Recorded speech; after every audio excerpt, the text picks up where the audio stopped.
there, terrible listeners. I'm Justin Ecock. I'm not your GM today because we're not actually playing a game at all. If you hear the noise in the background, we are on location at the Breakout Convention in Toronto. It's in their third year, and it's a local tabletop centered in board games. So tabletop is board games and role-playing. You get it, right here in downtown Toronto.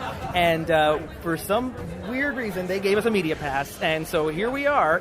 We're going to be meeting and talking to game developers and the people who run this convention. And I am not alone, because if I came here by myself, it would just be a train wreck.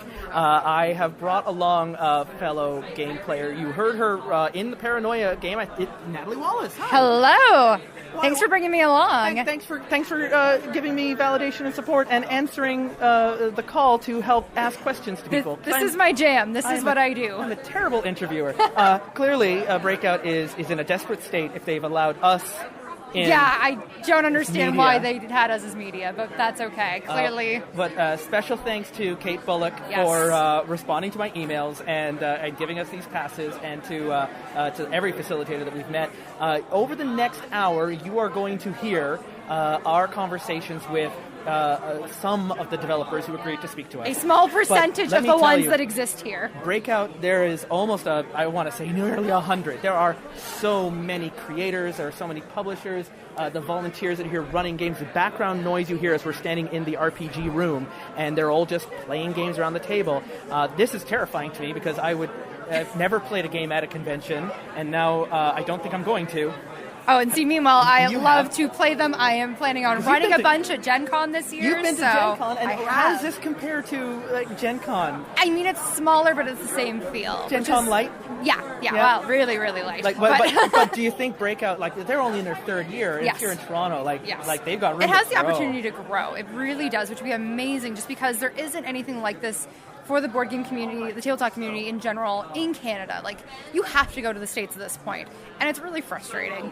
But to see something like this come out of such a love for the community and a dedication, it's only going to go up from here, and I'm really looking forward to seeing where it goes in future. I'm looking forward too. So Natalie, let's go hit the road or the hallway and see who wants to speak to us. Who is going to actually let us speak to them? I can tell you, I got a lot of people who so far are like, I'm free tomorrow. I'm like, I'm not apartment hunting. I'm not coming back tomorrow. So I have laundry to do tomorrow, really. So let's go star wipe into the next interview. Excellent. That's how that works. I'm Misha Bushyager. I am one-third of a company called New Agenda Publishing. We're a company dedicated to boosting marginalized voices. We just started. Our first game is going to come out probably later this year, looking at Q3 or so. It's called Orune. It's an Afrofuturistic take on space opera. You can find more at newagendapublishing.com. I also blog personal gaming-inspired fiction at blackgirlgameworks.com, and I write for other RPGs. I'm also working on a LARP called Nightingales, which is stories of nurses in war. Specifically women, because it's part of the Warbird series, which is about women in war. So I'm working on that with Maura Turkington and Rachel Walton. And then, I write stuff from everything from, I've written for Lovecraft Desk. We did a collection of feminist nano games under #feminism. I was an editor for that, which meant a lot of reading. I'm writing a playset for Masks and a few other projects. So. Amazing. So busy. Yes. Oh my goodness. Bringing you here to Breakout, what's it been like here for you this weekend? My day job is as a database analyst. So I closed my computer at 4:30. I had to go to a chess club meeting for my daughter. They're going to nationals, so we had to do some logistical stuff. And then we packed them up, stuck them in the car. We drove to Buffalo. Spent the night in Buffalo because my in-laws lived there, and left the kids there. And then That's convenient. I know, right? Oh my God. And then we drove in after some printer issues for Nightingales. It's like, apparently not all printers will print on 3.5 or 3x5 index cards, just so you know. So drove in Friday, played a couple of games yesterday, ran Nightingales earlier today, which went pretty well. It was the first time we've done that play set. That one is our Santiago set, which is nurses in the Spanish-American War in Cuba to work in the influenza and yellow fever wards. They hired a bunch of 32 black nurses that they thought were immune to these diseases. Whoops. Hired them to work as contract workers in the Spanish-American War for about 3 months, because the Spanish-American War only lasts like 9 months. Yeah. So that was our second playtest. Our first one's Casablanca, which is in Morocco, and 1944, 45-ish. And so those both went off, and then done a panel today. I've got one tomorrow to do still, and yeah, it's been fun. I've been to Toronto once before. You got some great weather here. Yeah, so it's about the same as at home, good. so I'm happy. I'm not just fine. I'm not in like 3 feet of snow or anything. It's just okay, I can deal with this. This is cool. Writing games and telling stories. What are Nightingale sounds amazing, and something I personally really want to look into. And my mom being a nurse on a palliative care ward, but in 2018, and trying to imagine transposing that experience into wartime, and it's interesting. It's an attention grabber. Yeah, all three of the designers on it have family members who were in nurses. Like my mother is a nurse. She joined the Army in 1974. Yeah, because she's a feminist, and she said, "Hey, why are the guys getting drafted and the women not going?" So she decided to join and serve. Like a badass. Yeah, she's cool. I love her. And so she's been a nurse like all my life. Yeah. And so we wanted to write, with the Warbird series, we've been trying to write stories of women, because women have always either fought or been involved in the war efforts, and so often their stories aren't told. Yeah. So we wanted to make sure that those stories got told. And so nursing almost the same. Like if you've watched MASH, or if you've watched ER, if you look at the stories that they're telling, they're very similar stories. It's like, okay, the world outside is against us. We're here, we're together, we have to work, we have to take care of these people. So it's about the emotional labor of nursing as much as it is about the physical labor of nursing. So it's been really fun to work with these people and to tell those stories. Yeah. So what is it like taking personal stories? Obviously, you're so connected to what your mom has done, and so you're connecting it into what you're making. How do you bridge that? How is it transposed into a game? Yeah. Well, right? some of it is so with Nightingales, it really is about we came up with a kind of neat mechanic where you're going to sit next to the bedside, and you're in a ward, so there's going to be lots of patients. We're going to keep it quick, so you're going to have like 3 minutes to make a connection. Yeah. And but it's amazing how deep those connections can be in that short period of time. So we give each patient a backstory, we give each nurse a backstory, and then we give the patient a need that they need to be met by the nurse. Okay. And so some of them might be, I need you to make me laugh, or I need you to make me feel like I'm back home, or some of them might, we like went super dark, like I need you to help me die. So they have a diagnosis, so it might be like, I've got gangrene. Like one of my favorites in the Casablanca deck is the patient has VD, and he wants morphine. Just put put that combination together, and it helps break it helps break the tension a little. So I'll throw that one in if people are getting a little too. But yeah, it's trying to get that need met within, and the nurse doesn't have to meet the needs. Like, okay, look, you're not getting morphine for I am not giving you another shot of morphine. No, you're not We're getting done. one. You, I'm sorry, you're itchy. I'm not giving you morphine. The morphine is for the guy over there in the burn unit. but so it's about making decisions, but still being compassionate about it. Because nurses are usually compassionate people. There are a few, who aren't, who are a little sadists, but it happens. But we also gave each of the nurses a backstory. So like one is a 3 times divorcee, and she's just done with men. She's I'm just out of here. And one is she's a nurse. She started to come over to meet her husband in France, who's a doctor, and by the time she got here, he was dead. And but she decided to continue the work. And so by giving each of the nurses something, a story for themselves, and then giving each of the patients a story, it gives places to connect. So like one of the best scenes I've seen was the widow nurse.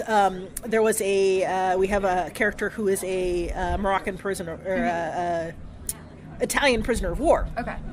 And just watching those two players interact, because it's like the first time I'd ever seen, because we have a mechanic where there's touch. Yeah. So you're checking the pulse, you're checking and just watching that withdrawal of touch was just like, you can kind of almost use that mechanic as a punishment. It's like, look, you are on the other side, and you and my husband is like just beautiful to watch. But so you get some of those gut-wrenching stories, and it's good cries and it's ugly cries, and it's great. Have you had a chance to? It sounds like it's not connected at all. We played the Worldwide Wrestling role-playing game, and I got a chance to play it with pro wrestlers here in Toronto to sit at the table. So awesome. we got some comedians and we got some pro wrestlers, and they just played themselves in the game because they're they don't know tabletop games. So I was like, cool. I don't know Persona. I was like, just play Darkstar. Just play your own. Play you. And have you had a chance to play this game with nurses? Not yet. I'm trying to get my mom to play, but she's just you want me to do it. You want me to work again? You want me to go? You want me to pretend to work? Now. She doesn't want to do it. I'm done with that life. Done. I will watch your kids. We're done. I've done my time. Exactly. That's the interest you get. So no, we haven't had a chance to play it yet. But everybody who we have played it with who has either had a connection to nursing has said that. Yeah, this sounds like what my mom told me about, or this sounds like what my aunt talked about. This sounds like what. Sounds like the connection is like for you and me, not a direct connection to being a nurse, but being part of that family. Yeah. And I think that's a shared experience among a lot of people out there. That's really cool. Really neat. What are other projects? I mean, we've got the New Agenda Publishing. New Agenda Publishing. Widen the focus here too. We are working. We just started. We started back in January. We've been working on it a bit before then, but we announced 1st of January just because new year, new agenda. And our first game is going to be Orune. It's tabletop. Space opera with an Afrofuturistic bent. We're working. We should start playtesting in the next couple of weeks, which would be awesome. We've got some of the species fleshed out, and some of the worlds fleshed out, and basically you're going to be playing agents of the government who are troubleshooters, problem solvers. But you might also have side jobs, so you might be working for the criminal element, or you might be working for the churchy element, or you might be working for the merchant guild, while you're using your authority as a supplemental income. Government jobs don't pay like they used to. And it's set after certain people, after a grand ascension has happened. So some people have ascended to like the next plane of existence, but not everybody has. And so there's a bit of a, hey, why hasn't everybody? There's some of that. I mean, so there's not. You don't necessarily need money on every world. And some worlds have really great technology, and some worlds aren't, and some worlds have different technology. You're blending like the utopian sci-fis and the dystopians. They're kind of all. We're kind of blending them together. Some worlds are Star Trek post-currency, and others are like very hard Scrabble. Hey, we gotta get it. And so it's been fun to work with Jerry and Aloy Lasanta and Jerry Grayson are my two partners on it. And we're gonna. So the next step after we playtest a little is we're gonna start doing a call for writers, and we're aiming. One of the goals with the company was to boost marginalized voices. So we're especially looking for women, people of color. queer people, trans people, people whose voices would not necessarily otherwise be heard in a wide setting, and help them boost it. And then one of the goals for later... Where could they do that if they're listening right now? So we haven't put out the call yet, not but yet. So if you keep an eye on newagendapublishing.com, we'll have the call there, and then you'll see it on social media and stuff. Twitter is New Agenda Pubs. We've got a Facebook page. We have a Google Plus. Set your Google alerts now. Yep, set your Google alerts. That should be coming out within the next quarter or so. Nice. So artists and writers and the rest of the people who will help us flesh out the game. So we've got the core idea, but we're going to hire people to help it build it out. So it's like, all right, this is we what's the lore on this planet? Yes, and figure this out. How does this culture work versus? Tell us what this one is like. We've got the basic bare bones. Make it full. Fill out the leaves on this tree for us. It's just like, I mean, for me, I just love eating that stuff up. There was another space opera from Modiphius called Coriolis that, they put out an atlas where each chapter for an individual planet. And I might never play this game because it looks like it's going to take a lot of time. But I'm reading about it, and it's so just to sink my teeth into. Yeah, our goal is to have it so that even if you don't read the whole thing, you can pick it up and pick up enough of it to play it. And if you want to read more and pull that in, cool, that's even great. Better. That'll just make it better. Yeah. But we aim to have a good one. Yeah, it's like we want you to have a good game with the basics, but we want you to have a better game with the full thing. Nice. Amazing. So you do so many different things in so many different realms, but you also mentioned that you have kids. Yes. So is there anything that you do for them necessarily that ties into the games or anything like that? Have you made anything? I wrote a scenario for Lovecraft-esque called Mr. Giggles Comes to Dinner. And it's kind of a little inspired by some of the creepy crap my kids say. Nice. You know, if you've never, it's like... That's my favorite Reddit threads. Right? It's like, I went to pick my daughter up one afternoon from daycare, and she was like 3 or 4. And she says, "Mommy, we're playing Evil Princesses today." And I'm like... Oh, honey, okay. Okay, sure. So sure, what's Evil Princesses? And so she went on this long explanation about it. But then every year, the con that we take them to every year is called Camp Nerdly. It's in Prince William Forest, Virginia. Yeah. It's a weekend cabin camping. They have bathrooms and they have a full kitchen and everything. It's kind of a community thing. It's like you bring your kids. Somebody will put together, like somebody's in charge of making a meal. Yeah. But everybody's in charge of either running a game or, doing you have a chore. Yeah, it's great. So every year what we've been doing is, there's a game called Superhero Bakery.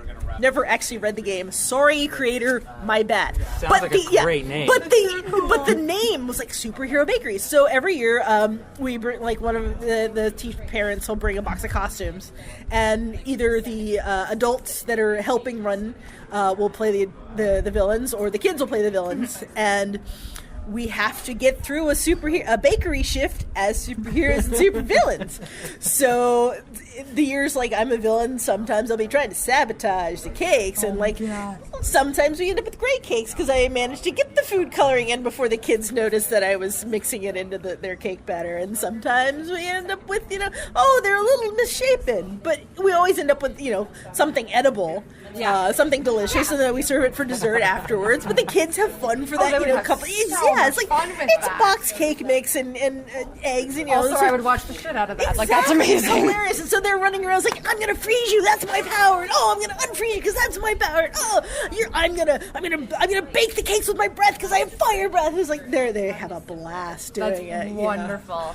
And so I don't even almost care what the actual game is because that as its own concept is wonderful. So from what I understand of the game, you don't actually bake anything, which is that's unfortunate. It's that doesn't seem like it's. That seems like dessert. a left. Yeah, exactly.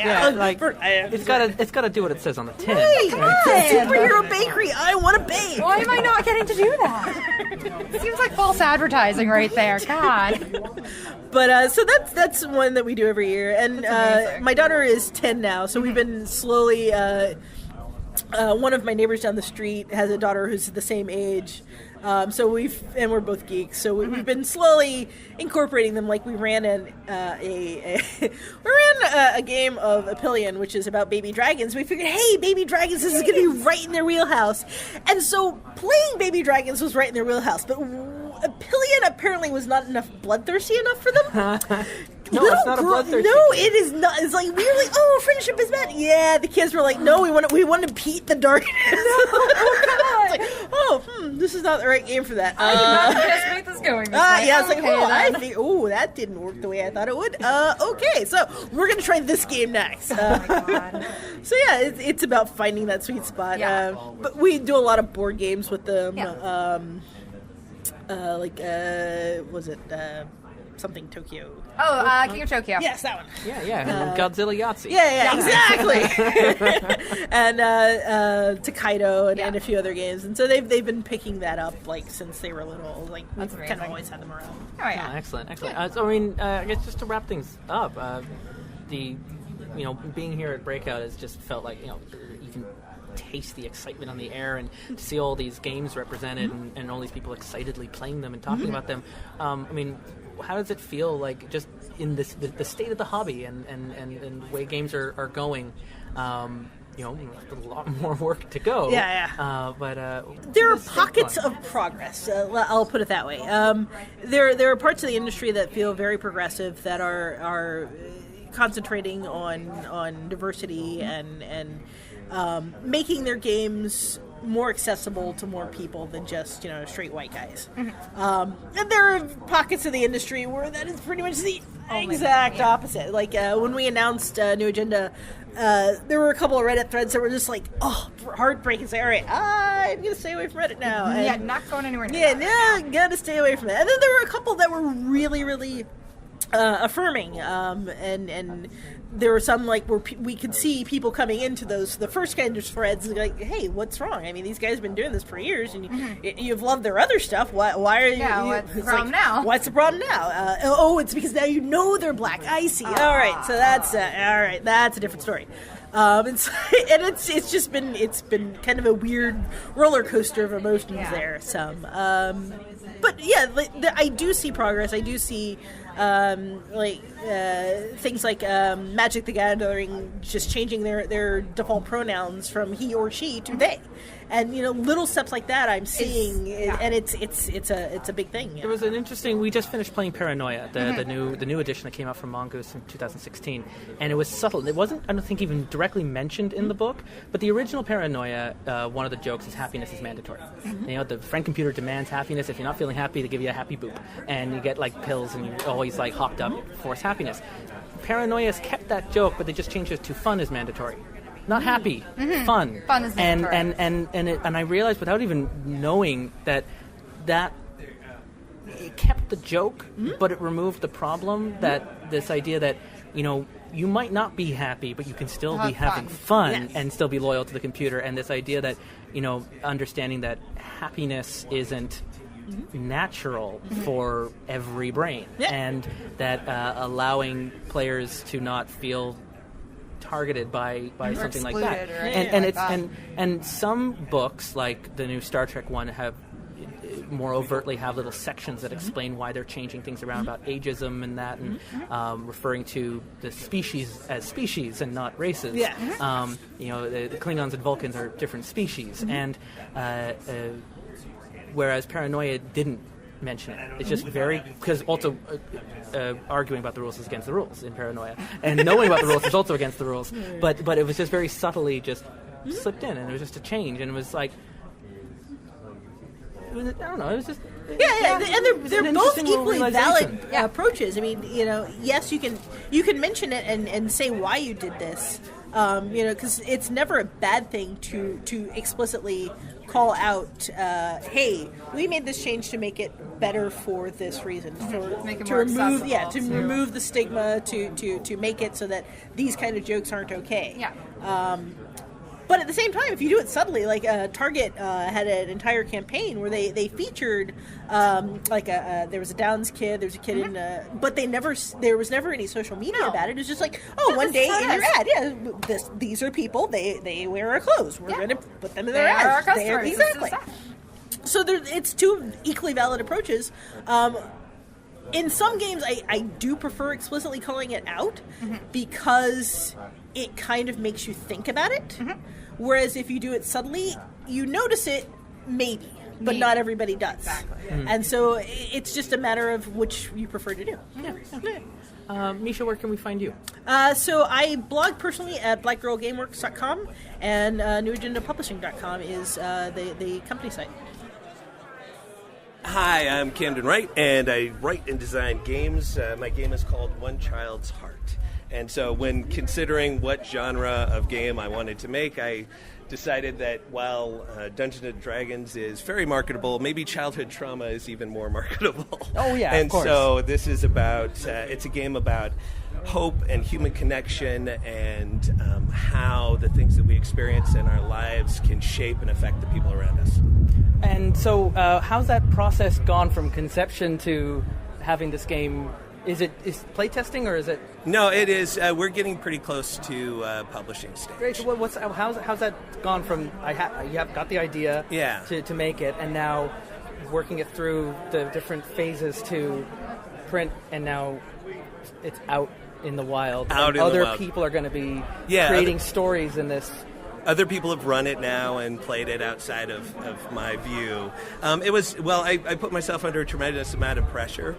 I applied for the IGDN scholarship for 2017, and I won. And this was the game that I said that I was bringing. And so it's been something that was half written for a while, and I created it because I didn't have the luxury of time to worry about it being perfect. I made it good and honest. And that has done more service to the game than anything else. The game itself, Sarah was telling me it had some personal connections to you, and creating this game for others to participate in and play. Why? So I wrote this game as sort of a love letter to the boy that I was and to children that I've worked with volunteering in schools over the years. And people often see kids struggle, they see the big traumas, and they don't appreciate the small traumas and the things that we can do as individuals to show somebody some love and the difference that makes in the way that it ripples out, not just in their lives, but in the lives of everyone they touch.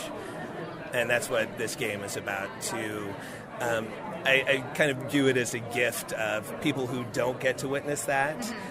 You get a little bit of insight. For players that play games for, they might see a pitch like the game you have and hesitate about playing a game that is tough content and is intense and emotional and uncomfortable. And for someone who might be afraid to introduce this game to their play group to present it to them, do you have any advice on just breaking out of that, only playing the games that feel good, if that's you know what I mean? Like, so because I'm a big giant lovey hippie, the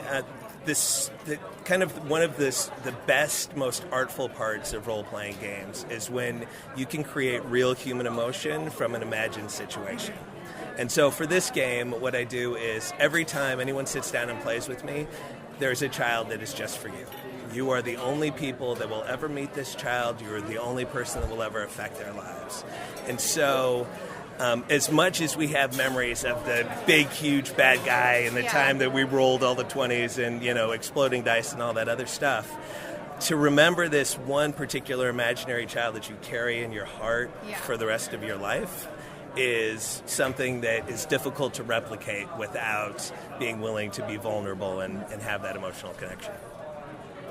I mean, you've sold me. I do want to try this out. You're saying it's almost ready for publication? Yeah, so this year? Yeah, absolutely, this year. I've got it. There's Sarah Richardson is working on editing it right now, and because I'm a giant cliche as well, we'll probably go to Kickstarter. You've got a game to go run. I do, yes. So I'm unfortunately. going to let you go. Where can we find more information about you and about this game? You can look at camdon.com, camdon.com, or analogletters.com, which is my business site. I'm Jaym Gates. I am currently the fiction line manager for Nisaba Press from Green Ronin Publishing. I'm also an acquiring editor for Falstaff Books, and I am a freelance game developer, writer, editor, communications manager, jack of all trades. I do a lot of different things. You wear a lot of hats. Yes. I am short, but there is a very tall stack on my head to make me look It's taller. true. It's like the cappy salespeople from Mario Odyssey. It makes it really hard to get through doorways, though. So we're a big fan of Green Ronin games on Terrible Warriors. We played through Game of Thrones last year. I want to say September, October-ish. Okay. And that was a fun game because it was also the first time Tiff Compton ran a game, not just on our show, but ever ran a game. She found the book and wanted to set us up and handpicked the players from our group and been like, the three of you, you're coming to Westeros with me. And that was a lot of fun. I got to sit in on a panel earlier this afternoon on horror and RPGs, and I actually wrote down like half the things you were talking about because I was like, oh, that's good. You had some interesting just thoughts on horror RPGs specifically, but just role-playing games in general in what they, like a purpose that they can serve for players, not just for having basically nerd poker night, but also as a way to experience characters and stories and perspectives and emotions in an environment that isn't going to be inherently abusive to experience those characters' emotions and situations. I think humans have a tendency to we play. We lose a lot of that as we get older, but play is a very powerful part of our experience. Something else that I think is unique to humanity is that we attempt to experience the world through other viewpoints, and even the most isolated and self-absorbed of us watch movies, we read, we are invested in other people's lives. And sometimes that's bad, sometimes it's really good, and games give us a way to do that on a more in-depth level. When you watch a movie, you have a couple of hours where you're voyeuristically experiencing someone else's life. It's usually larger than life, it's a little bit mythical. In games, you're getting more into the nitty-gritty of it. You are being forced, if you have a good GM, to step outside of your comfort zone. Sometimes that's a little bit, sometimes that is massive sidesteps into a completely different persona and idea. And it can be a really good place to experience marginalized areas. If you are a marginalized person, it can be a really good way to work through some of the traumas. Now that we're starting to see more games from marginalized creators, we are starting to develop tools to build empathy. And obviously a lot of that relies on having a sense of willingness to listen, to explore, to approach those things with good faith. But we are starting to see more of that, and I think it's making RPGs a really powerful social engine of change and exploration. And then on the other side of that room, I got a chance to speak with Sarah Richardson from Magpie about Bluebeard's Bride, and also being a straight man playing Bluebeard's Bride and having that experience and opportunity to traumatize myself and put myself into a situation that deals with agency and body horror, and that is not something that likely I would experience in day-to-day life. RPGs, the safe way to traumatize yourself in a fictional setting. Actually, though, and how'd you get into gaming, and what's that, what is it about role-playing games that attracts you to, playing and then developing and contributing into this environment? So I actually come from the fiction world. I started out in science fiction and fantasy publishing, and hilariously the way I got into games was realizing that all of the people that I was really good friends with were going to this thing called Gen Con, and not to the cons I was going to, and realizing, clearly I'm going to the wrong cons. And so I'd been working with gaming a little bit just through some of the work I was doing at the time on a more business side of things. And so I went there and talked to people, and they said, hey, you're a writer. Yeah, why don't you write for this game? And so it's like many things in my life, I kind of tripped and fell headfirst into it, and there was a sense of community and collaboration that the more solitary world of science fiction and fantasy publishing novels didn't really bring to me. And I value that sense of community. Almost all games are collaborative in some sense, from the inception of idea all the way through the final playing. How weird then? Okay, so coming from fiction writing into game writing, I mean, obviously they're doing different purposes. Mm-hmm. You're writing a story that someone's going to read through an experience versus playing a game that someone is going to inject themselves into and be a part of and manipulate. And what are the challenges that go with writing for a world that is going to be, it's not really up to you, the ending to that particular story, right? You're creating the sandbox, not the sandcastle. Well, I'm not creating the sandcastle if I put the proper molds and shovels and implements in there, and I give people the tools necessary to kind of guide them in the direction. Like, if you look at a game like D&D or Pathfinder, you're just basically giving them shovels and a big sandbox. There's not really any guiding. Yeah, you do adventure paths, and then you have more of that. But especially with some of the indie games, some of the newer style of games that are coming out, you're essentially saying, here's a sandbox, and here's a build-your-own-castle kit. Yeah. And there's still room for imagination. You can still, put different rooms on the castle, different shapes of buildings, but there is a guiding sense of this is what the final product should somewhat look like. I think I got my first experience playing Monster Hearts with that, where all of a sudden the rules and the moves that are presented to you are limited into you don't really have the agency to work together as a team because you're a snotty teenager and you don't know how to work with people yet. And so you just know how to manipulate and pressure people into doing things for you and exploit. And actually working as a team is an adult move that you level up into as you get more mature as a character. And you're right. In Dungeons & Dragons, that would never be anything that would be brought up. Versus Monster Hearts is corralling you into a frame of thinking about your character and this world of being a monster in high school. And I'm 32 years old and don't even really remember what high school was like. And so, going back into that and then in a way that really gets in under your skin. Yeah. So you're getting in under the skin of players with your writing? Yes. And the challenge is to not say, here's the castle. I want you to just appreciate the castle, because it's all too easy to build things so tightly and so rigidly that there's no way to explore. And I think that that's one of the major differences between straight up fiction and RPGs. In RPGs, you're saying, build this castle with me. Yeah. Learn from this experience, learn from my experience, and bring your own experience into it as well. Whereas with fiction, it's, here is my castle, admire it. And you might learn a lot about it. You might learn a lot about something you'd never explored before. But I've seen that castle, but I've never gone inside it before. And now I'm getting a tour of a world that's not mine. You're helping with the interior decorating. And I think that is, and you're taking away ideas to make your own world better. And I think that is what is really powerful about it, is having that.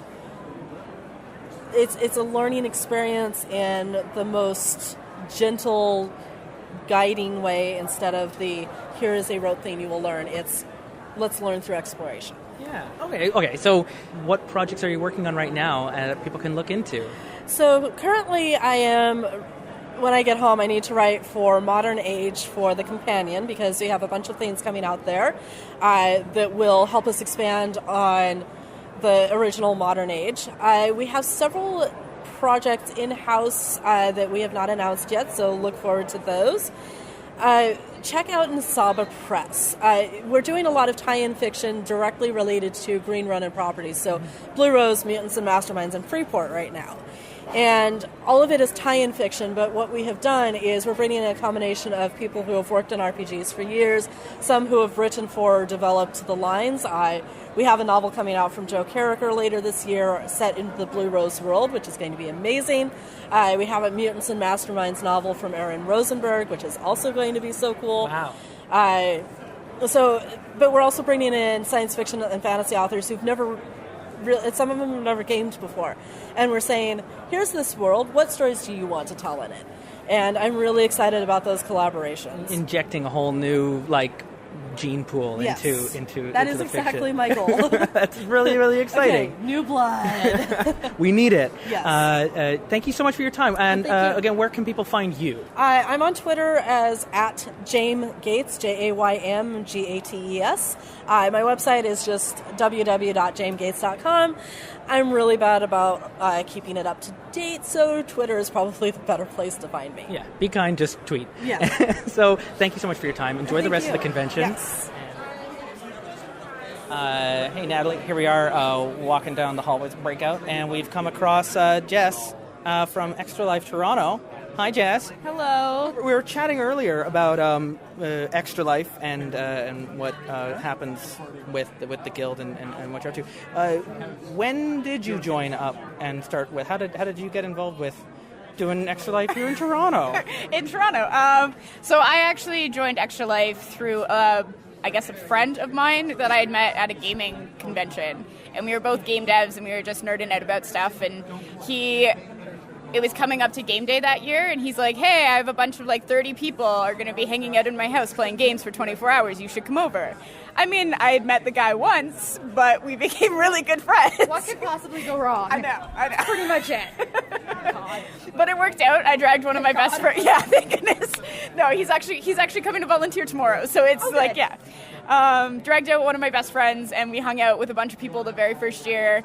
Downstairs in the basement, they were playing horror games and streaming. Upstairs, we were playing a mixture of board games, video games. A bunch of people all came in because I'd never played a horror game ever. And they all came into the room, and I had the headphones on. And so it was fine because I could hear the sound effects, and then I had an audience behind me all watching. And this was probably 3 o'clock in the morning. Yeah, that's perfectly natural. Yeah, and their lights are off. People are getting super sleepy. We've all been there. And I could hear things coming, but they couldn't, and they all screamed behind me. And it was perfect. It was these are random strangers, and I'm hanging out just playing games for kids, and it was so perfect. You become friends with people through horror, though. It's that adrenaline. You suddenly are best friends for life with these people now. Always. That's how that works. Certainly, a lot of us know of Extra Life, and how has it been since then over the last several years? So the organization's been around for 10 years, Yeah. 10 plus years. And it's changed a lot from very few gamers to now being a thing that is well known, right? If you had asked maybe 4 years ago, people wouldn't know it as much. That's probably one of my favorite questions when I'm running a booth, to be able to spread awareness, is how did you hear about it? And so even you guys coming up to me, it was sort of well, how did you guys know, right? And whether it's Rooster Teeth or a friend does it. Yeah, a friend does it, or they found out through their local hospital that hey, this is a cool thing that the teenagers are sort of getting involved with. There's so many different ways. These are the things the kids are doing these days. It's the cool things that kids are doing. Well, so it is I really a love it. charity arm that started, with mostly teenagers. At least the Well, it's friends the- I know, they all just started playing their own games at home and just kind of did it themselves. It's one because of it was the awesome. easiest sells, especially to parents. That's usually we get the double takes from the parents, and they drag their kids over, and they're like, hey, did you hear that? You can play games, which you're gonna do anyways. Let's face it, we know you. But you can do it for a good reason, and that's usually what I pitch to the parents. And I'm like, let's be honest. Your kid's gonna sit in their basement, probably playing games, but you can teach them that they can do the things that they love doing, but do it for the right reasons. And that's what I love about this charity, is the fact that you get to have fun, but you're also helping all these amazing kids. That's amazing. Oh my God. I feel like I Way don't to really sell have it to. to the I know. kids. I mean, and I'm selling it to you. Yeah, so. no, it's true. I'm totally sold in this, and I'm not at all a child anymore. Of course, we're But- at Breakout, which isn't a video game convention; it's a tabletop convention, and so that's the one thing that I personally was Extra Life is streaming video games and doing the Desert Bus stuff Yeah. on Child's Play and Not anymore and just these going days. and no, it's not anymore. And with Extra Life and tabletop, you're both looking at me, Natalie and Jess, yeah, of course you can roll dice on Extra Life. No one's going to stop you. That obviously seems to be a viable very much community so. here Oh, in the hugely. city that we both live in. And that's the one neat thing about our guild versus some of the other guilds, is the fact that 60% of our guild members are tabletop gamers. And so when we do events locally, because usually we try to put something on for game day to give that sort of sense of community that you can come down and you can play games, and even if it's just for a few hours, but you can still be part of it. Most of the people that come out are board gamers because we have good partnerships with a lot of the meetup groups locally, so it just works. So talk about the Toronto Guild. It's only been around a couple of years now. I didn't realize there was guilds with Extra Life until literally today. So that's really, really new for me. Isn't it that's just people really cool. working by themselves, just like That's what I actually signing on thought! and doing their own thing, and sometimes you form a team? But apparently no. No, so the interesting thing about guilds is it was a partnership that they did with Children's Miracle Network and trying to partner up the hospitals with the actual gamers. And that's the big disconnect, I think, sometimes, is you're playing for these hospitals and some people have personal reasons of why they play. Like, talking to one of our streamers, their husband spent a lot of time at our local hospital, so it's something near and dear to them. Me personally, I don't have a direct connection. Yeah, I have friends that, spent time there, but it wasn't like my heart wrenching because of a specific person. My big thing is the fact that gamers get a really bad rep. Anytime that they're ever in the media is usually because video games are bad, or that conversation came back again. Again. Of course it is. Always in the news, apparently. Well, that's what they're going to focus on, right? And that's the sad part of it because there's so many good things happening. And so the guild is one of those nice things that they form. It's all volunteer, so none of us are being paid to do this. We're all extra lifers ourselves, and they had hospital reps going out to try to convince people to join, but not necessarily are they gamers. Some of them are, and we have one from Sick Kids that is the husband of somebody that works there, and he's super passionate, and he would come out and he'd help run the booth, but seeing his passion and the way that he interacted versus some of the Sick Kids people, they were missing that mark. And so they're like, why are we not going back to the people who are that much more passionate about it? And that's the reason why they started forming guilds, is so that they would come out to conventions, they would go and get involved in their community and then sort of build their own local thing around their hospitals. So that's Spread the good word. Yes. And that's the neat thing, right? Like I bump into people like you at cons like this, and otherwise we would have never known that each other existed or that we knew about each other. I mean, the online world is a magical place, but it's also a series of isolated islands sometimes where really we don't can always be. know that the others exist until we're like, wait, we've all been in the same orbit. Why are there so many islands? Oh no, they're connected. Yeah. And so that's for us, especially the guild this year, is we want to be that ship that goes between the islands, because we want to be that hub that people can turn to for resources, or hey, I'm thinking about streaming but I don't have the assets, the graphic assets for it, and it's I don't know how to get into this. How do I do? So pirates and privateers who landfall and attack islands to steal from the warehouses, I'm so glad they're this called metaphor buccaneers. So your guild is a group of buccaneer extra lifers. I feel like he has a giant smile on his face right now because I'm pirate lore is just the thing of my RP character. So nice.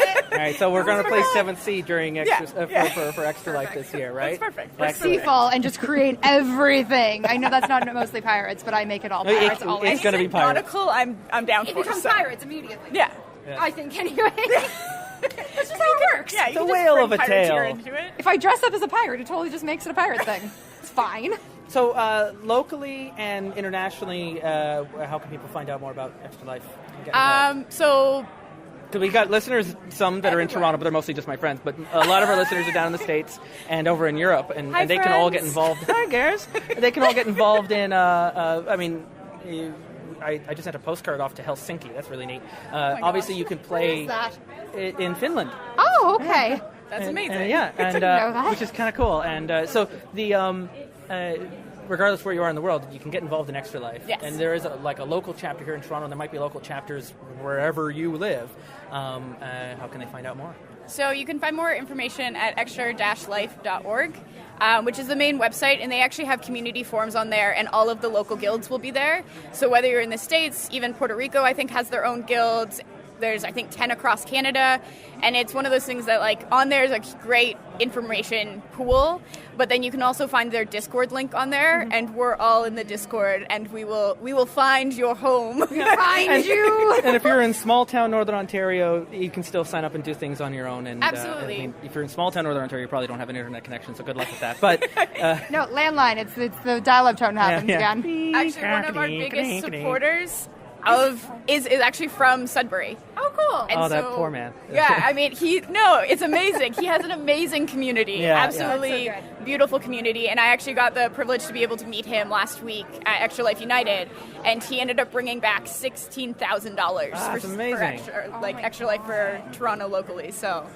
Well, Jess, thank you so much. I hope this is not the last time we cross paths with you. I hope and not. Have a great weekend here at Breakout. Thank you. You too. Hello, Kate. Hello. We'll start first. I know who you are, but no one on my show might know who you Harsh. are. Might not. I mean, some of them live in Helsinki, so which is you never know. kind of neat. They might. They should. And they should. So let's just start with who you are, what your role here is. I know it's some of her. I'm Kate Bullock. I'm one of the main organizers of Breakout Gaming Convention. I'm also a blogger and a baby game designer and a bunch of other cool things like leadership teams. Talking to other people today, they have name dropped you a few times in our interviews without saying anything. So not to make you feel conscious and aware of that, but they did talk a lot about the mentorship program at Breakout. And by the time we're listening to this, Breakout is over and we're having naps. Hey, future me is so happy. Future you is having a nap right now as this interview is being released into the wild. But tell us about what the mentorship program is here and the function it's playing at Breakout. And I know this is the first year that it's been used. So, let's share.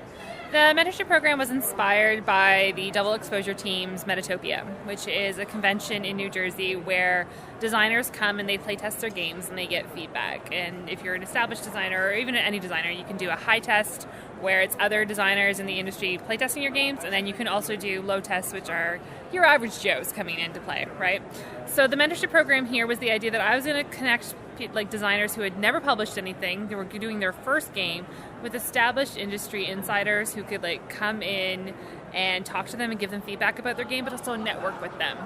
So the slot was a 2-hour slot. You had to pay $20 to get an entrance, and then I took all of my industry guests and I asked them what they wanted to play, and I paired people based on their interests and what they're good at with some people, and then they played for 2 hours and had an hour to network and do feedback, and everyone came out saying they had so many changes to do, but they were so happy they did it. And that sounds like, for just $20, that sounds like an invaluable experience. That's what people said. To get that kind of one-on-one feedback and to have that curated matchmaking there. It wasn't one-on-one. Not so one-on-one. They got to determine how many players they wanted. So some people wanted 2 players, some people wanted 4 or 5. I guess the language, direct feedback. Yes, very direct feedback. But it wasn't one-on-one. But you could get 5 designers at your table giving you feedback about your game. Well, that's not intimidating at all. I know, right? So I did a lot of that's emailing. That's a little bit like Breakout Lion's Den. So. Well, there was a lot of emailing, a lot of coaching. They knew who their designers were ahead of time. They had access to all of their Breakout little announcements, so they knew what they had done in the industry. They had emails from me constantly being like, "Are you okay? How are you doing? What do you need?" They had an email from me saying, "Here's some tips for playtesting. Here's what you should probably be doing. Here's what you should consider." Based on my own experiences doing Metatopia for a few years now and playtesting my game all the time, it's never going to come out. But it was a really good experience. I think it was probably a little loud because we had a lot of people in that room.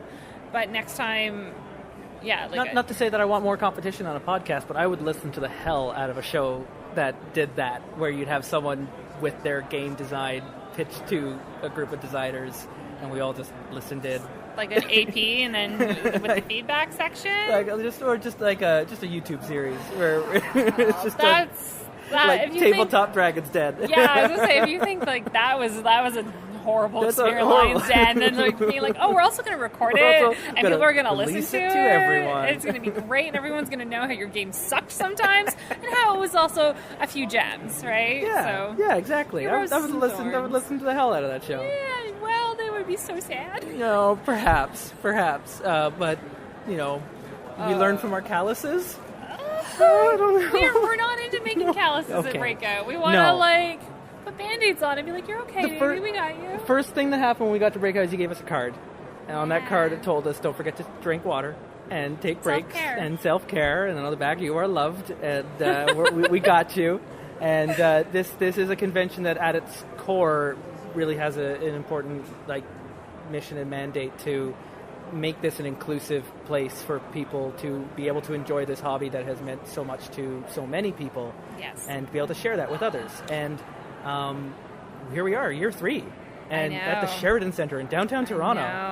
Yeah, sold out. Saturday sold out. I mean, full disclosure, you and I are friends, and I followed on Facebook before Breakout existed when there was these panic posts going, this might be a thing, is this a good idea? Should I be doing this? Should I be getting involved? And following along sort of as an observer on what's been happening with Breakout and being here at, I believe, I've heard from others, a sold-out show. It is, we sold out Saturday. Capacity. Yeah, we are at capacity on Saturday. We still have passes, obviously, for the Sunday, but... Act now, head back in time. Yeah, past you will thank you. It's been really interesting because our first year, we were about 300 to 400 attendees. Second year, we sold out at 600 on Saturday. We couldn't fit more people in there, and this year again at 1,200, we sold out on Saturday. I mean, that's bonkers for me as the nerd in high school who was having to sneak out for games of Dungeons and Dragons with a teacher and not tell anyone. Yeah. And now being in this place where there's so much excitement and so many new game ideas and styles, and it's pretty infectious. It's fantastic, and we've brought together, I think, really good community of people who, at their core, value the same thing we do.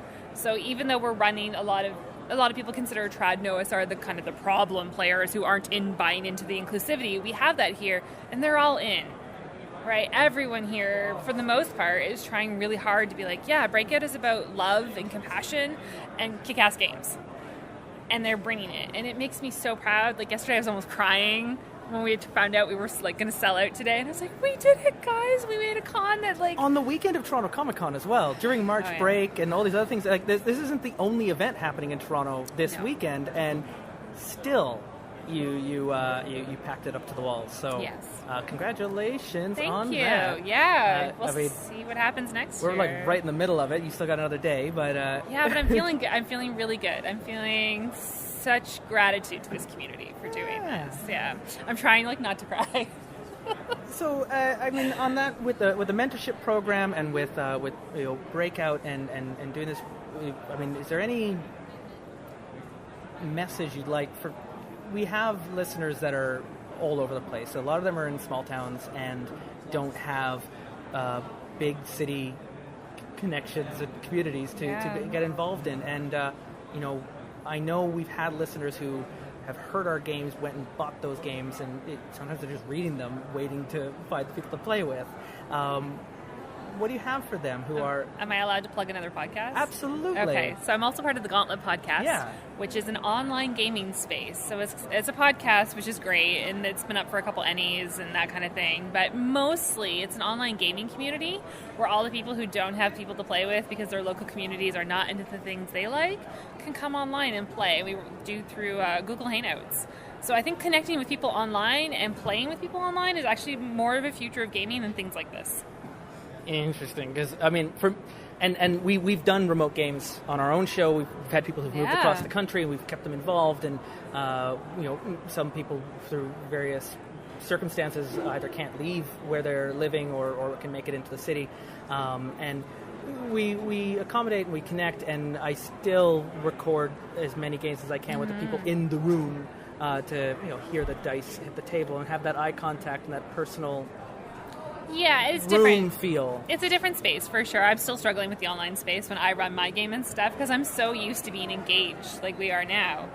But the Gauntlet has found a way to almost make that streamlined and not perfect, obviously, but like the community is similar to Breakout in the sense of like they're all about love and compassion and giving inclusivity, and they're just wonderful people. And I think what we really need to look at for people who can't make it to Toronto to come to this convention and like people who can't come to game with you in person is like, well, we have this thing called the internet. Yeah. And we can make spaces online. Yeah. Like I ran Google an online convention. It's one of the lowest barriers of entry to like connect in. It runs in your browser. It's great. And I ran an online convention last year in October, and it can't sell out because it was free because it's a free space. But all the games were full. All the games ran, and it was so cool to see like people designers who couldn't come to a physical space be able to run games for you online from their home. So I think there's a real connection possibility for those of you who can't like drive to Toronto. Oh yeah, sure. Right? Like there's options. So, thanks for having us at Breakout. Thank you for being here. It's been lovely to have you. It has been a trip. I was talking with Natalie earlier. She's had to go off and get some dinner about personally not ever coming to a tabletop convention. I've been to conventions, but not one that's focused on tabletop. Oh, interesting. Only because I feel like coming here, I want to sit down and I don't want to play with people. Like I came out and played one game, I think, with Gamma World that you had invited me to with the tag group. Yes. And I haven't done it since because it was so like I just like playing with the people I know versus going into an environment, to a table and sitting down with 4 complete strangers. And I don't even know if what if I don't play it right? What if I don't do things correct? Like, it's like all that anxiety builds up and I just go like, Okay, but you have to learn how to trust people at that table. Because if you're going to sit down at a game table, you're coming with a certain level of vulnerability and trust. And if you don't have those things, you get afraid and defensive. And then you have a bad gaming experience. And you just have to be able to come to because some of the most magical experiences I've ever had gaming have been with 4 weirdos I've never met before, right? Like, we have people who LARP here who go into a room with people they've never met before and are going to play a high emotional intensive game for 3 hours where they're fully embodying that character. How brave. We've had LARPers on our show that Derek just mentioned. LARPed for most of his adult life, and I look at that and I go like, that is terrifying. I don't even want to go out to a board game cafe and play with people I don't know. Right? Like, it gives you a chance to engage with something that we don't normally get to engage with, and especially given gaming is a pretty dude-dominated hobby, and men are particularly told not to be vulnerable, not to be emotionally available, and not to engage in that space. It's interesting to have a con that kind of focuses on trusting each other and loving each other and being like, okay, sure, but now go play a game with those 4 strangers and love it. Right? It's a chance to engage with something we don't normally get to in a gaming space that says we got you if you can't handle it. And both Natalie and Joshua, Joshua's here as an attendee. He just wasn't here doing interviews with me. And Natalie, they've gone to Gen Con, they do this whole, and they've been like trying to drag me in. So, hey, message received. Probably going to change those habits. Historically, these have always just been ways to experience stories with my friends, right? Like all the way from high school through college, and then later it was usually, at least at first, just the same 7 people every time, right? And then now the podcast got different, bringing in new people, but that's my studio, that's my show. It's so much different. There's no vulnerability, space, right? Yeah, exactly. You're commanding that presence, right. But the idea of like leaving the microphone aside and just going to a table and sitting down with no one I know and playing a game I've never played, and but really, what have you got to lose? Nothing. I mean, worst case scenario, you have a really horrible gaming experience and you never play that game again. Sure. Those are the worst case scenarios. For me, the worst case scenario is usually some sort of harassment or abuse, right? No, and the last time I did that, I played a game of Gamma World with you, and I created this weird hive mind mice. It was a swarm of lab mice hiding in a coat, pretending to be a real human person. And it's super weird. And it was the weirdest, and I still talk about that stupid character. So what did you... Exactly. Like, it's just in my head. It is. Just in my head. Rawr. Yeah. I'm here all week. I hate puns so much. No good. Oh, and that's it. The interview is over. She's walked away from me. I'm left alone here in this hallway. They've taken my pass. I think I have been ejected from the con. So this is it. Thank you for having me here on Terrible Warriors. Where can we find you online? If you want to let people know where you can find me personally on bluestockings.ca, or you can check out breakoutcon.com. Yeah, and check out that Patreon for Blue Stockings as well. Yeah, you can support me. I make money blogging. I read those articles and then I throw them at my crew and go, read it and ingest it and make it your own, because she's making a damn good point. Oh, thank you. So it's you're writing your stories, and this convention it challenges people like me appropriately, and it challenges the show that we make here on Terrible Warriors. And I look at the games we're playing, and I look at the people that are making these games and the games that I've seen this weekend, and there isn't enough months in the year for us to get through everything that I've seen, but we're going to try. And there's so many people I've met that I want to be able to follow up on and do more. Like 10 minutes is not enough to get into what some of these people are doing. It's not. And so I hope that becomes a thing that we can do more often on this show, because this is not a show that has been an interview show in the past. So I want to know the people that are making these stories that we're telling. So I think that's the important part, right? So many of these people are pouring their heart and soul into a game, and they're putting it on the table. Like, you're afraid to go play a game you've never played before with a bunch of strangers that you can walk away from and never see again. The greatest mystery that I've asked every single developer I've met is, how can you make, especially the ones that started as fiction writers and then converted over, how can you make a world that you're going to then give away and have no control over what happens to it once that's done? Like, you create these characters, the setting, these scenarios, and then say, now you're off to college and I'm never seeing you again. I know. I'm playtesting my game, and one of my friends did like a playtest for me with my game, with my text. But not controlled, you're not involved. It's so stressful. Like, they're all recorded. It's an AP. I can literally watch them play it. And I'm sitting here going, oh my god, what if they do it wrong? What if it's offensive? What if I fucked it up? I have nothing to go. I'm just the player in this scenario. I have nothing This is what I mean by risk and reward, right? Like, you're going to go in there with 5 people you've never seen before, and you're going to be like, yeah, fuck it, that was the worst thing ever. I'm never playing that again. But the rest of us are like those people are putting their hearts and souls in these games and releasing them into the wild, and then they have to run them at a convention. I mean, how many years now have you been manipulating the Crossroads Carnival? 4? Yeah, so almost as long as this podcast has existed. Probably. Yeah, because you were when I first met you, you were like just joining the Terror Warriors. Just getting involved in that, because I joined them in their first year, so we're celebrating 5 years now, so... Look at us, both coming of age at the same time. Almost grown up.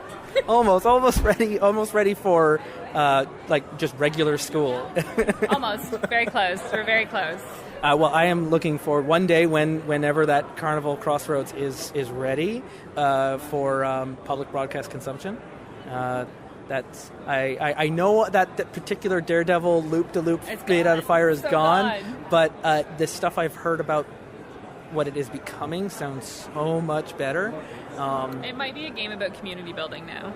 Oh, it's not a game about depression? It is. Yeah. It totally is. There's that aspect too, because the longer you engage... No one who's listening knows what we're talking about, which is great. This is the best thing. I might not be able to use any of it. I'm not even... Yeah, but... I'm just holding it to blackmail you later. The longer I've been working on it, the more it's becoming this like passion project about your community of people who are at a carnival, right? And...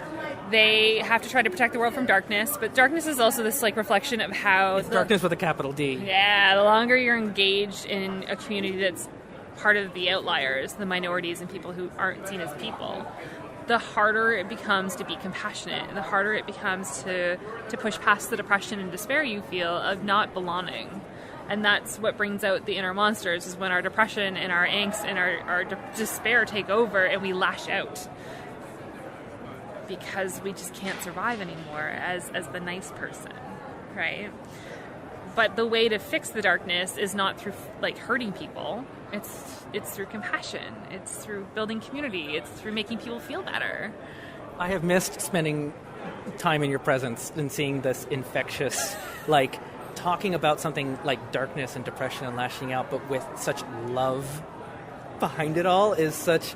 It on writing, it almost feels like a paradox, but it's not until you hear it articulated where it's like, oh, that makes... It doesn't it? It does. And it's so funny because I don't see it. Where I'm just writing the game, and then my mentor is Sarah Richardson, and she's like, Kate, is this a game about community building? I'm like, fuck, Sarah, it is. Dang it. None of my ideas have ever been original. This is one thing we found out on our show, is every character we make, and then we go and we watch another movie we haven't seen in 20 years, like, oh, it's just Lestat.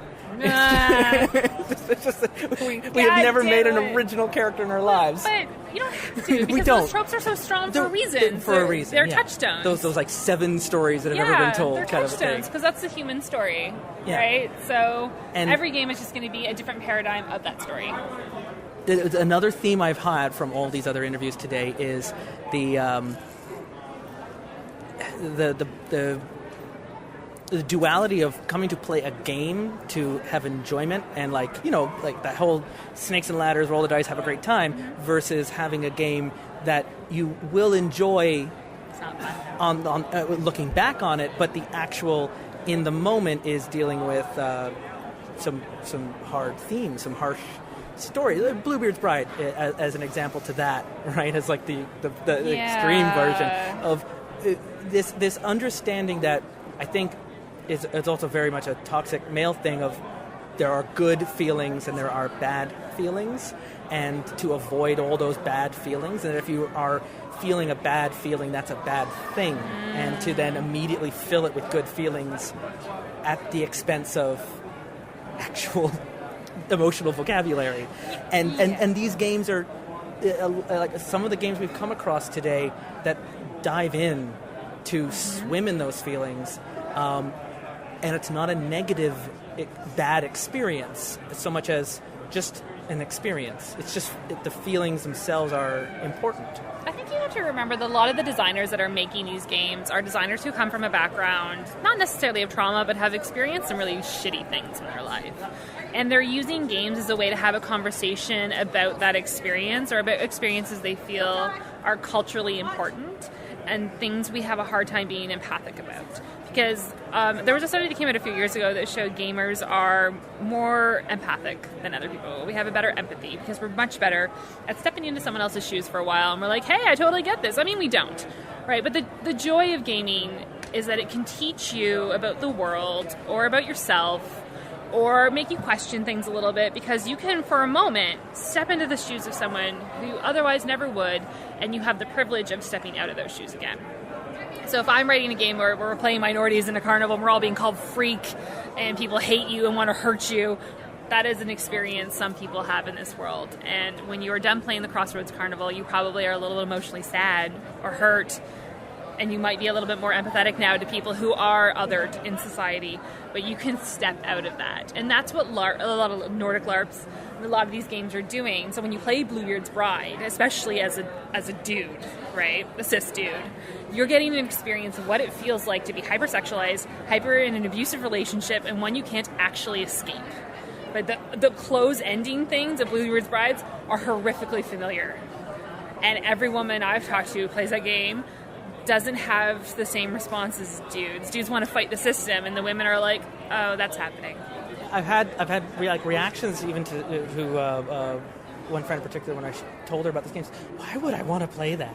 And there are certainly people in our show who like I don't want to play dark, scary, intense game. I want to have fun. Yeah, for sure, right? And these and there are plenty of fun games that I've seen today as well that facilitate to that. But it's an interesting conversation that is I don't think one that has happened a lot until the last few years now. I feel like it's been a good 10 to 15 years where that conversation's been happening as we saw the birth of things like Apocalypse World and Night Witches and these games that are slowly entering this emotional space. We're in the middle of a gaming revolution. It's just been 20 years in the goddamn making, and it's still happening, right? I think the first one for me was 4 years ago with Monster Hearts when we played that game. Monster Hearts is mind-blowing for what it does, and strings to like physically represent the emotional pull you have on each other. Like Avery's a fucking genius. She delights me in every possible way, and I keep saying she's one of the best of us, right? She's so fantastic. But even the games that like Emily Caraboss was making 10 years ago about breaking the ice and stuff like that, where you're playing people on their first date. It's fun, it's happy, but it's a game about romance. And that didn't happen before, so it's still a revolution and it's still a conversation happening.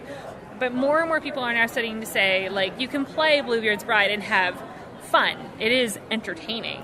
And fun generally comes from being entertained. Oh, I mean, we watch horror movies and we experience, we dive into those all the time. It's meaningful fun. It's not Jumanji. Okay, like it's the sad movie you go watch that you're like, oh, that fucking hurt, but oh my god, I feel so emotionally fulfilled. And there were moments that were really, truly delightful. There are also moments where you're like, I don't know how to handle the fact that someone just told me I need to sexually assault another woman to get out of this situation. Because that's real. That's happened to people.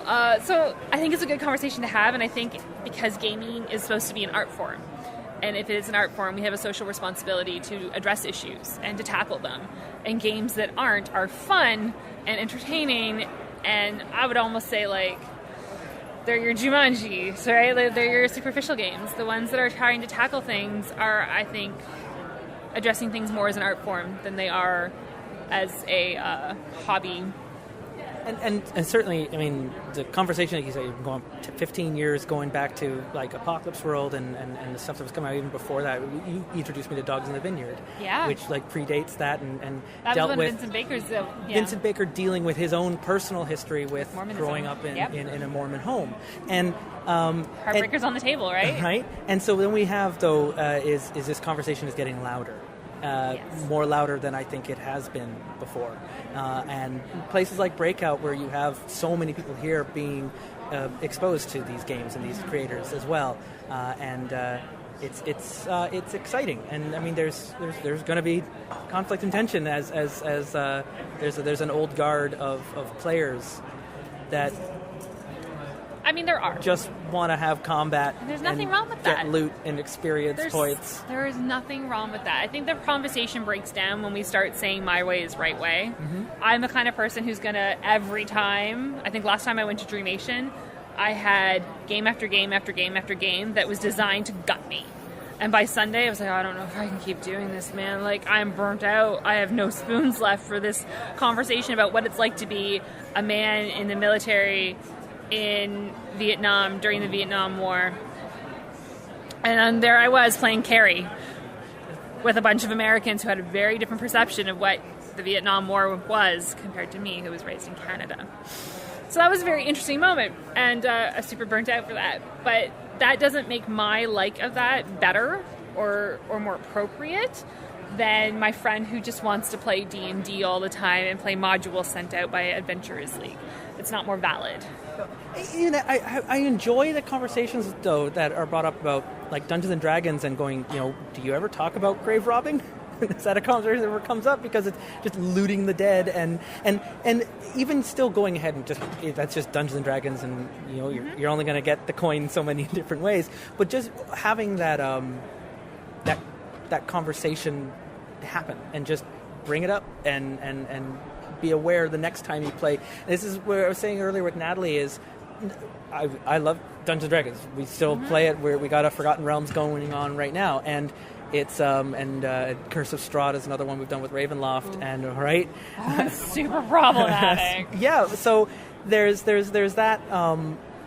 Those worlds and that gameplay still works, but to come out and try these other games and then to even return back to, you know, your home territory with Dungeons & Dragons, I'm convinced that game experience will have evolved and changed with the experience you've picked up from these other games. That, you know, there are still things inherent to the games that are just going to create a play style, but in terms of the characters that you might introduce and create, I think so. I think when you come to a place that does tend to value that inclusivity and diversity, even if it's a moving target, we're still always working on it. It's never going to be good enough. When you play games that deliberately insert those things so that you don't have a way around them. A game like Monster Hearts corrals you into being a particular character style. But I mean, even if you sit down at a trad game and you have 6 characters to choose from, and 3 of them are women, and 1 of them is trans, and 2 of them are men, and like 3 of them are gay, you're not giving the option for them to avoid the inclusive content then. It's in your face. And so even if you're playing the trad game, you're suddenly like, oh, well, I'm not a character I super identify with. How am I going to do that? And it makes you think about it, right? So that content, even in a trad game, is enough for you to go home and be like, maybe I should just not make them all gender neutral and boring. Maybe I should make them actively inclusive. It's just little steps, right? Or maybe you play D&D with someone here who's like, I don't want to have any colonialist themes in my game because I'm not into that. And suddenly you're like, oh, so I guess we're not raiding the tomb of the elves. Maybe we won't do that. Maybe we should talk to the elves and have permission to have access to their holy site. Maybe we should give them back their holy relics. Oops. We should be just taking it all back to our guild hall and putting it on the mantle as a trophy. Whoops. Yeah. So I think when you have those moments, it makes you reconsider. And I also think when someone sits at the table and says, you know what, I'm really not comfortable with this content, I want to like tap out of that one. Some people will be like, oh, you know what, I never actually thought of that as potentially being problematic until this moment. I sat down at a game one time and someone started torturing an animal. And that's normal. We kill animals all the time, and I'm not saying it's wrong, but I was just like, holy shit, man, I can't handle this. And someone was like, oh, I never thought that might disturb someone. I'm like, okay, well, like, I rescue animals all the time, right? Or just, we were in one game, and all the violence in it, all the people that were missing, all the people that were dead, were all women. We're like, can we just have a dead dude just once? Right? Can it not just be gendered violence constantly? So it's just those little challenges, I think, make people reconsider. It doesn't have to be Cartel. You don't need to be playing Narcos. No. But, like...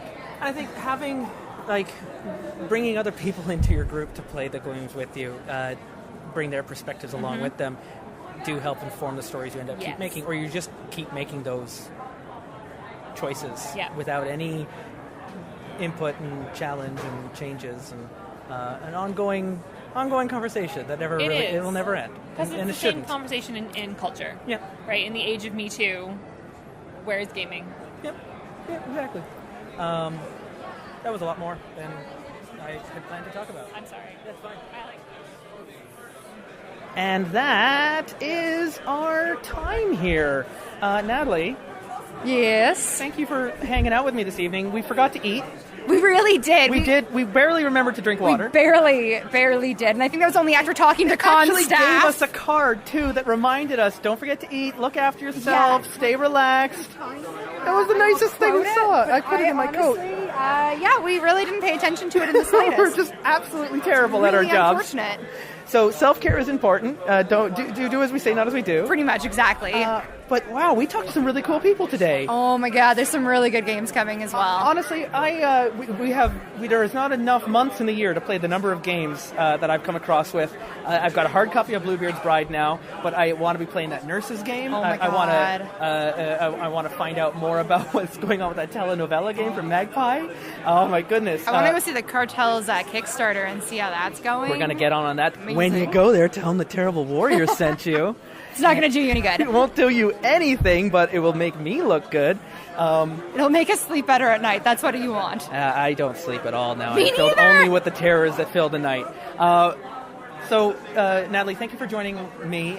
Anytime. How did you enjoy Breakout? I loved it. This is really cool. I would happily come back. I'm really glad I got the opportunity to come here, explore, see people. The number of times your jaw dropped as people were giving different gaming design. There are so many cool concepts. That's what that I are coming love out. about the designing community, especially associated with tabletop games, is there's so much cool stuff that comes out of people's brains, and it's just awe-inspiring. It in general is inspiring. There's nothing wrong with Dungeons & Dragons, but I'm telling you, if that's the only kind of tabletop RPG you have ever played, try something else. Expand your horizons and try it out, because if anything, it will actually also augment and improve the D&D experience. When you go back to that game after trying Masks or after trying Bluebeard's Bride, guarantee you it won't be the same Dungeons & Dragons you left behind. It all just fills in that gumbo soup that we're making. Also, if you've never had the chance to play test a prototype of a game, do it. Go see a play and pub event. Yep. Go test something brand new, because you get so invested in these people. And then when they these succeed, games. It's amazing. If you ever have a chance to come to a convention, and don't play the games you know. Yeah. Play always the go game for you've something. never heard of. Hopefully the one's not even printed on anything. Those It's are just, my favorites. It's just held together by paper clips and I've actually played manuscripts. games where it's literally just things written down on pieces of paper, and I have had probably the most amount of fun playing those. It is so exciting. It's like walking into a mad scientist laboratory. It really is. And you're And like, getting to experiment. is this going to be sugar water? They or let you have the chemicals. They let you do They should something. not let us They run should around with not. chemicals. It's a poor life choice in general. You can find out everything about Breakout's over, but you can find everything about BreakoutCon. We've got all the links in our show notes of the people we talked to, where you can find them on Twitter, because there's just no way for me to list it all off here, because my memory is horrible. You're going to misquote something otherwise. So. Everything. So check out the show notes in this file. And honestly, if you have a chance to be at Breakout next year, do it. I look forward to seeing you. And my hope is that we can volunteer and run some games in this room. Yeah. That would be a lot of fun. And then you would get to join us on the Terrible Warriors. With your consent, I would record those games. We're out of here. I've been Justin Ecock. And Natalie Wallace. And we've been live at the Breakout Con. Thank you, everyone at Breakout, for having us. I still don't know why you said yes, but we are very grateful, and we're going to look out for those games in the future. This has been a special edition of Terrible Warriors versus Breakout Convention. Everybody's a winner. Until we see you next time, be good to each other.